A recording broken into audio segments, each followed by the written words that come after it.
Meron siyang nakita doon sa matres ko ng mga kulani. Pinabiopsy ko yun. Ang sinabi sa akin ng doktor, may cancer ka. Stage 3. Doon ko naranasan yung natakot ako, naiyak ako. Lord, sabi ko, ano ba ito?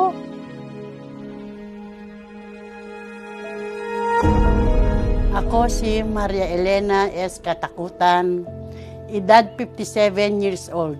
Nakatira sa Murcia, Concepcion, Tarlac. Nagsimula ang kwento ko po sa aking karamdaman nung last year, July 2022.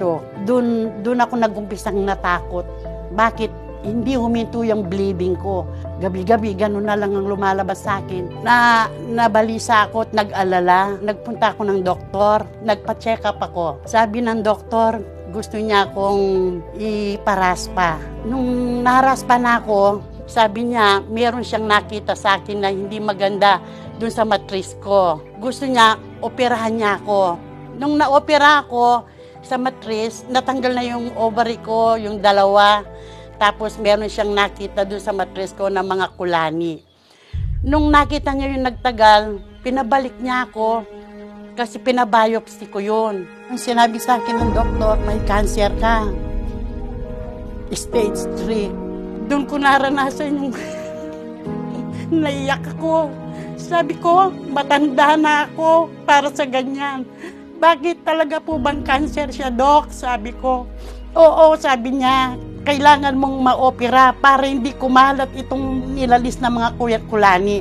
Natakot ako kasi unang-una wala naman akong pera. Wala talaga kaming pera. Yung anak kong panganay, nalungkot siya kasi wala yung anak ko dito nasa ibang bansa. Naramdaman ko din yung pagkabahala niya, pati yung mga kapatid ko, lahat sila nalungkot dahil nakita nila, nararanasan ko yun nga sa pagkatakot kung nagkaroon ako ng cancer. Kasi sabi ng doktor, ilang cycle na chemotherapy ang kakailanganin ko. Makakalbo ka, magsusuka ka, marami kang mararanasan sa sarili mo. Yun ang kinatakot ko. Down na down ako noon. Talaga, kaya naisip ko pa, Lord, sabi ko, ano ba ito? Hindi ko talaga alam kung paano ko umpisahan. Marami talagang maano sa isip ko. Hanggang sa ako sa Facebook dahil nakakapanood na ako noon. Tapos marami akong research. Nag-research kasi ako kung ano yung mga bawal sa sakit ko. Kasi sabi ng doktor, kailangan ko ngang magpa-chemo dahil hindi daw ubra yung mga gamot. Yun, hanggang sa matagpuan ko yung Salveo Glass na yan sa Facebook. Doon ako umorder. Umorder ako noon, yung jar. Kasi yung paniniwala ko, nagagaling ako. Marami akong ininom. Ang pag-inom ko sa Salveo, pagkagising ko ng umaga, 3 kutsara sa isang baso. Pagkatanghali na naman, 3 kutsara na naman. Hanggang sa bago ako matulog. Araw-araw, ganun ang routine na ginagawa ko. Bago pa ako na-opera, nag-Salveo na ako. Doon ako nag-umpisa sa Salveo dahil gusto ko maging malakas ang katawan ko dahil mau-opera ako. Ayaw ko kasi ako kinakabahan ako. Yun, kaya yung opera sa akin, nung una raspa, tsaka yung pangalawang opera, naging successful dahil lumalakas ang aking katawan, dahil nga sa kakasalbeyo ko. Dahil pagka nandun ako sa hospital, pagkatapos kung nagising ako, yung mister ko, binibigyan niya ako ng salveyo. Yun, lumakas ang immune system ko doon hanggang sa lumabas na ako noon. Hindi ako nag-chemo.